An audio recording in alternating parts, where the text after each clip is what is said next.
So since you would want to hear the bad news first, Mm-hmm. let me ask, what has been your worst moment or the bad experiences that you've had living as an African or as a foreigner in China? So many bad experiences. To start with, when they keep asking you questions like, "Oh, do you stay? Do you have lions around?" Because they feel like we are. What's up, people? It's your boy J to the O to another J to the O. Yours truly, Jojo. And today we are indoors because it is cold outside. Today we are talking to an amazing person and she's going to share her life right here in China. But before that, I need to let you guys know today's show is brought to you by Sally's Kitchen. And guess what? The person that we are talking to is Sally. So if it's the first time that you are watching my videos, please do well to give me a like, sub to the channel, and also put me on post notification. So let's get right into it.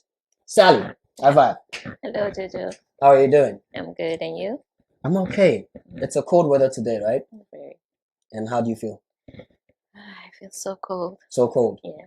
But at least we have some tea, something hot to keep us going. So feel free to take a sip whenever you're cold. Thank you. All right. So Sally, we're just going to talk about life in China in general for foreigners and you also being an African, right? Yeah. So let's start by how did you come to China? I came to China through an agent. Through an agent. Yeah. And that was it. That was it. So how was the process like? Well, the agent did everything, so it was pretty easy. Pretty easy. Yeah. There were no like setbacks No. and all that. No. And how was the payment like? That is, if someone would want to also come through the agent, like give a figure. Actually, I can't say because I didn't do it. Okay. Yeah. Okay, someone helped you to do it. Yeah. Okay, so you came to China to do what exactly? I came to China to study. To study. Oh, Yeah. okay. And how was study like? It was okay. Like, it was, it's quite different from what we have back home, but it's okay. Okay. So may I ask what exactly you studied? I studied aeronautical engineering. Wow, we have an engineer in the building. Engineer Sally in the building. Yeah. So schooling in China and then schooling back home, what was the difference? Well, things are made easy here. Like, you have everything, whereas back home you have to study hard, you have to do everything virtually yourself, but here the supervisors, the lecturers give you everything. They give you everything. Yeah, it's quite easy. So you don't have to struggle or anything of that sort. No, and you finish actually on time compared to back home when we have strikes and other obstacles. Yeah. Okay. So how was the environment on campus like? Because you definitely be in the midst of foreigners as well as the locals right here in China. So well, life on campus, you meet different people from different backgrounds, right. different behaviors, but it's quite fun. Quite fun. Right? How about the locals? Were you having any friends with any of them? Did you make friends with I think just 2 on campus. Just 2 of them. Yeah.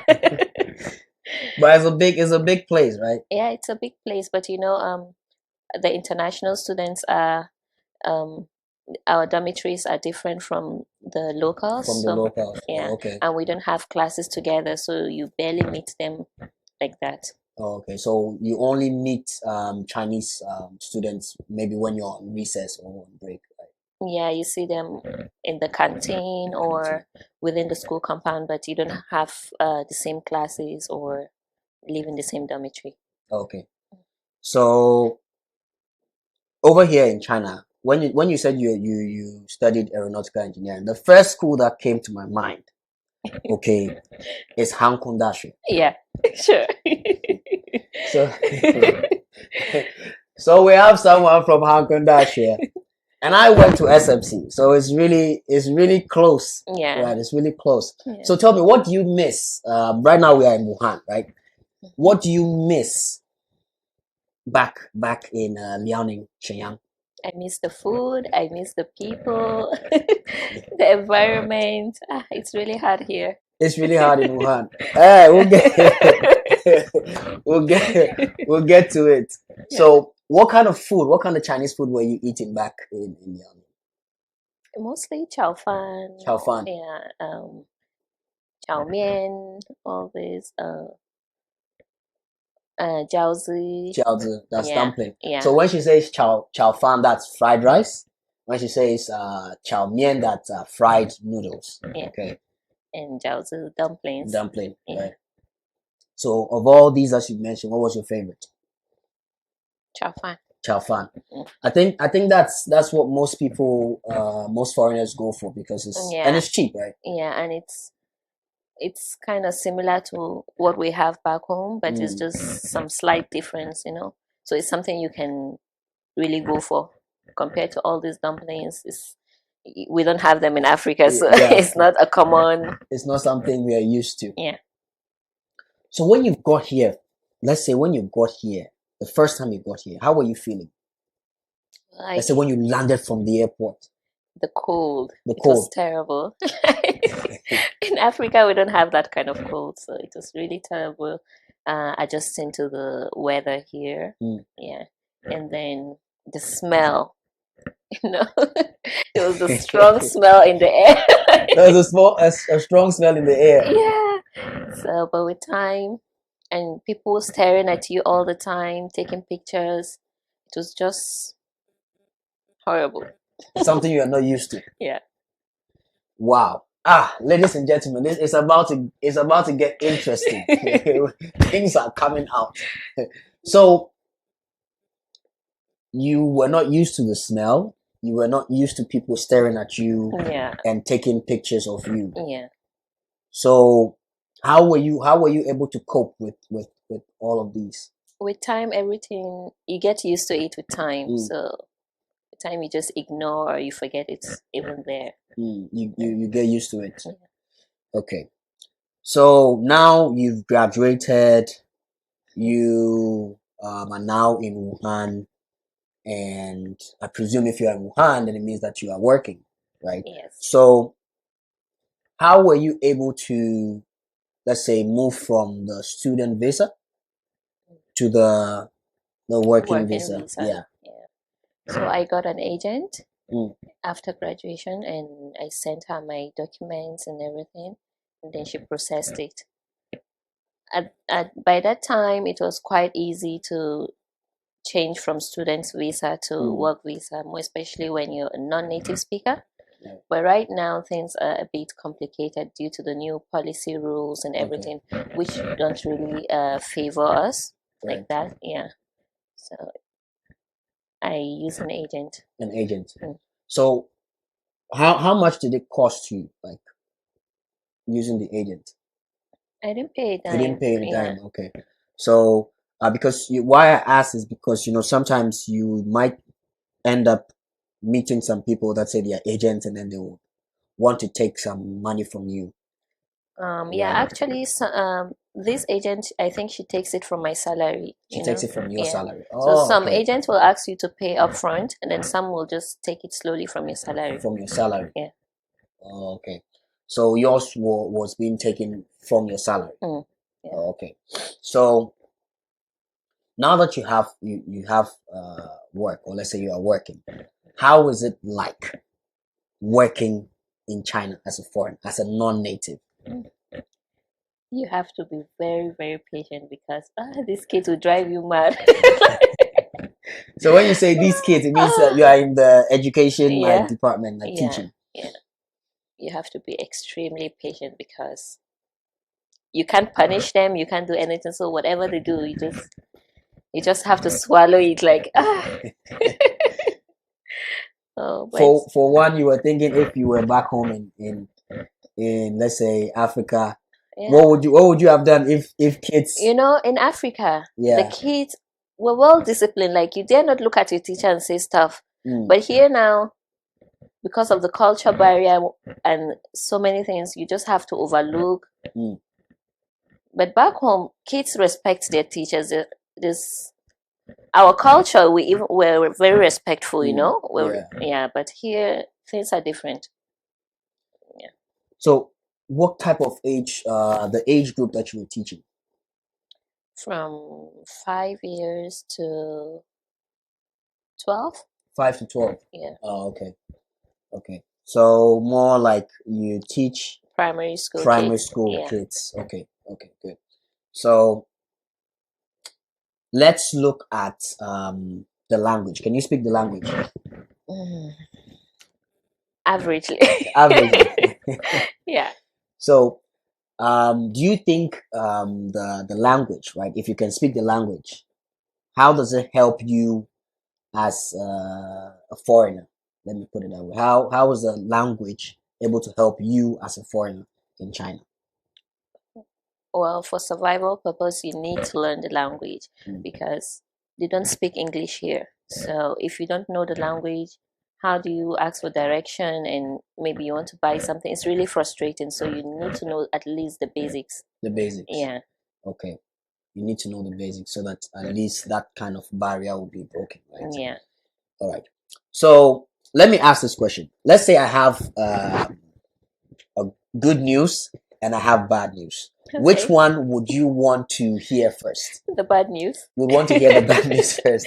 Yeah. Okay. So since you would want to hear the bad news first, let me ask, what has been your worst moment or the bad experiences that you've had living as an African or as a foreigner in China? So many bad experiences. To start with, when they keep asking you questions like, "Oh, do you stay? Do you have lions around?" Because they feel like we Africans were so poor. You know, it's so annoying. Or when you just walk into maybe the subway or the train, then you see people moving aside as if you came in with a disease. Ah. Or when you're walking on the street and people keep putting their face mask on as if, I don't know, as if we brought the virus to them. So many annoying things. So many annoying things. So of all this, like which one annoys you the most? When I'm walking on the street and someone puts the face mask, it hurts me. It hurts you. Yeah, I know. Or someone walks up to you and be like, "Why are you so black? Do you shower?" Wait, they ask you if you shower. And what do they try to? You know, actually in class there was a time a kid came up and he took a duster and he was trying to rub it on my skin. Yeah, that I'm too black. Oh my God. Thinking that what it's it will make me white, you know? Oh. Ah. Anyways, well, it is what it is. But how have you been able to cope? Like I said, with time you just ignore. You just ignore. Yeah, so it's more like you ignore these type of things. Yeah.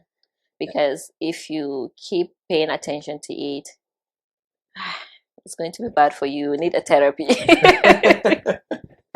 You need therapy. Yeah. Okay. So now that we are done with the bad side, let's look at your best experiences living in China as a foreigner. Well, things are made easy here. Like, you can go out anytime without fear of security or anything, and then you can order things easily. Yeah, and then you make good friends. Yeah. Okay. So things are easy. You're able to make good friends. So do you have any Chinese friend? Yeah. So will I say that this type of friend makes you feel welcome in China? Yeah. Actually, in every country, every place, they have the good and the bad people. Okay, yeah. Right. So that's right. We can't say everyone is bad. Yeah, that's true. That's true. There was one time I traveled to Jojo, and the taxi driver was telling me basically the same thing. Yeah. And sometimes I feel like those who behave in the weird ways are not really Exposed. Yeah. to especially Africans, because I mean for people who are light skinned, even Africans who are light skinned don't really experience Yeah. what we experience as powerful, beautiful, handsome, melanated people. Yeah. You know. So now, Sally, Yeah. COVID restrictions have been lifted. How does that make you feel? Well, it makes me feel free now. You can travel. You just feel free. Like you can go out during the COVID period. You can't even go to the restaurant. You know, you're scared, or you go. People are closing their nose. But at least now Now you're free you're to free. just, Yeah. no one asks you of any health code or Health anything. code, unnecessary COVID tests is like How was that making you feel? Like every day you have to do. every day. It came so, I don't even know how to say it, but it was really bad. It's really bad. So now that it's lifted, where are you looking to like travel to or go see? What kind of places here would you want to go and visit? I would like to explore more other cities because I've been in one place for a very long time, so I would like to go to different cities. Right. So Yeah. what kind of city are we looking at? Maybe Dalian. Dalian. Yes. You're going back to Liaoning. Yeah, I miss Liaoning. I miss Liaoning. Why do you miss Liaoning? Tell me. I think the people in Liaoning are nice. Nice. Yeah, they're welcoming, like compared to people here, and the food is also tasty. Really? Yeah, I don't know, the food here in Wuhan, I don't like it. You don't like. So does that mean that you most of the time cook? Yeah, for yourself? I do. Okay. So how do you get the ingredients? Like, for the sake of people who are, let's say, planning on coming to China to study or maybe to work. Yeah. How do you get your foodstuff, your ingredients? Are they the same as what we use back home? Like, Yeah, you can get almost everything. Yeah, we have people who sell African foodstuffs. Right. And then and you can buy online as well. And they have, even in the market, they have some similar foodstuffs that we have there.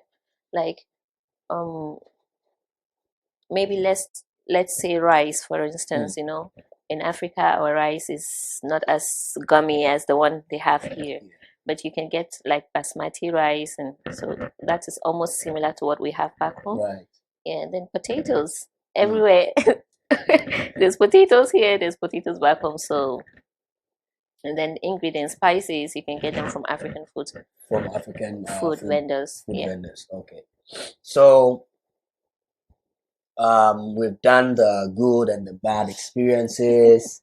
You've told us how you got to China. Yeah. And then you came to China in the first place to study. So let me ask, why did you choose to come to China to study? Well, curiosity. Curiosity. Yeah, and get to see new environment. New environment. Yeah. Okay. New culture. So what culture, like the Chinese culture, what do you like about it? What do I like about it? I don't know. They're hardworking. They're hardworking. Yeah, that's all I can say about Okay. Because they're strange people, You don't say. I can't really point out anything I like. Just that they're really hardworking. Yeah, that I will give them that. Okay. All right. I can agree to that. I can agree to the part that they are hardworking, because sometimes they start a project and before you realize the project is done. Yeah. So let's try and wrap up our conversation. I want to ask, can you tell us a little bit more about Sally's Kitchen? If you didn't know, we are talking to one of the partners at Sally's Kitchen. And if you saw my video where I was enjoying the fufu and egusi, trust me, it's something you would want to try. And we are talking to one of the partners. Can you tell us just something small about Sally's Kitchen, how people can place their orders and all that? Well, for some of us that don't like to eat Chinese food, Sally's Kitchen is here to cater to your needs. We sell jollof rice, egusi, okra, and fried rice. Fried rice. Yeah. So, but if you have any special order, you can make it. You can place it, and then you can contact us on WeChat through the number 131-900-26311, and then he is going to put the code below. So all right, ladies and gentlemen, I'm going to put their details again in the video. If you are in China, if you are in Wuhan, you can place an order. And from what I have been told, even if you are outside Wuhan, right, you can still place an order. They are going to get it done for you. And what happens is you are going to receive your food wherever it is that you are by delivery. Yeah. Okay. That is if you are placing an order that is, for example, let's say someone needs a pot of soup. A pot of soup, right? Yeah. You can get it done for them. Yeah, sure. Right. Okay, so you just call the number again. 131-900-26311. Okay, so wrapping it up, what advice would you give someone planning to come to China for the very first time, whether to school or to work or to do business? Well, when you come here, just obey the rules. Once you follow the rules, we're good to go. Just stay away from trouble, because when you're caught, it's a different story. You know, when you're caught, it's not going to be funny. It's not going to be funny, right? Yeah, so stay away from trouble. Right. That's all I can say. Right. So stay away from trouble. Sally, thank you for talking to Jojo. And if you just stop by, you can just play the video again. This is Talk to Jojo. And we have been talking to Sally right here in Wuhan, China. Please do also give me a like, sub to the channel, put me on post notification, and share my videos. Let's grow the channel together. I want to get to 1K by the end of February. So I think we can do it together. So, ladies and gentlemen, I'll see you in the next interview. It's yours truly, J to the O to another J to the O, Jojo. And we just had a chat with Sally. Peace. See you guys. Bye-bye. Thank you.